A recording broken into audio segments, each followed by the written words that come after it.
saluer monsieur le gouverneur de la région, monsieur le préfet, le sous-préfet, et toutes les autorités ici présentes, monsieur l'honorable député,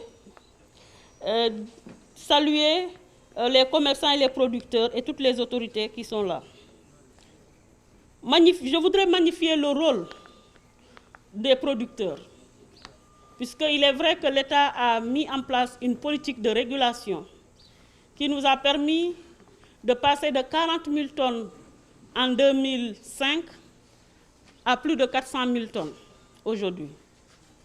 Mais si les producteurs n'étaient pas engagés, cette politique n'aurait pas servi à grand-chose. Donc, je voudrais les féliciter et les remercier pour leur mobilisation, mais aussi pour leur engagement. L'État est très conscient des difficultés auxquelles vous êtes confrontés.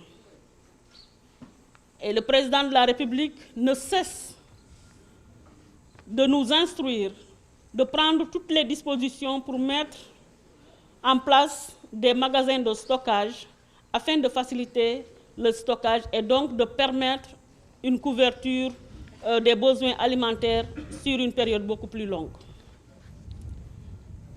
Nous ne cesserons donc d'y travailler.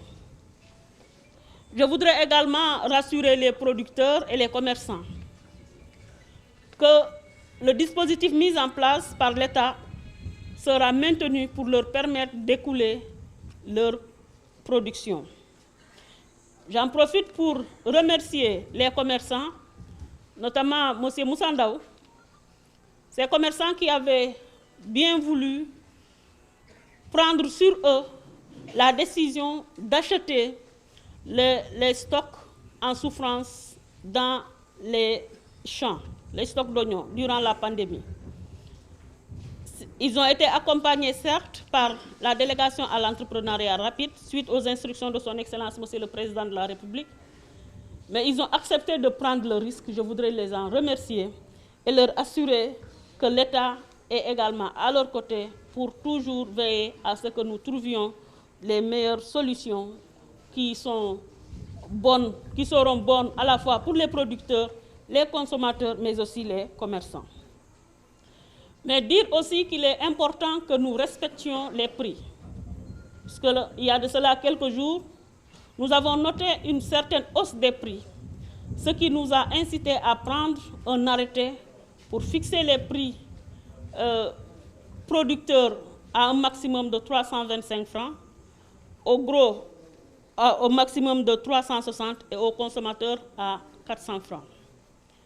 Il est évident que dans les régions, il y a le différentiel de transport qui va s'appliquer, mais l'objectif, c'est de ne pas dépasser 500 francs le kilogramme pour le consommateur. Donc, les services de la direction du commerce intérieur sont mobilisés pour veiller à ce que ces prix soient respectés. Je voudrais ici renouveler notre confiance tout en invitant les producteurs et les commerçants à respecter ces prix. Je voudrais également demander aux producteurs de ne pas faire de la rétention de stock pour permettre un approvisionnement correct des marchés. Et dire encore que nous restons mobilisés à leur côté et que l'État continuera toujours à appliquer le dispositif d'appui qui est mis en place pour permettre un meilleur écoulement des produits et éviter donc les pertes post-récolte, mais toujours de façon à ce que le producteur, le commerçant et les consommateurs soient gagnants. Je vous remercie.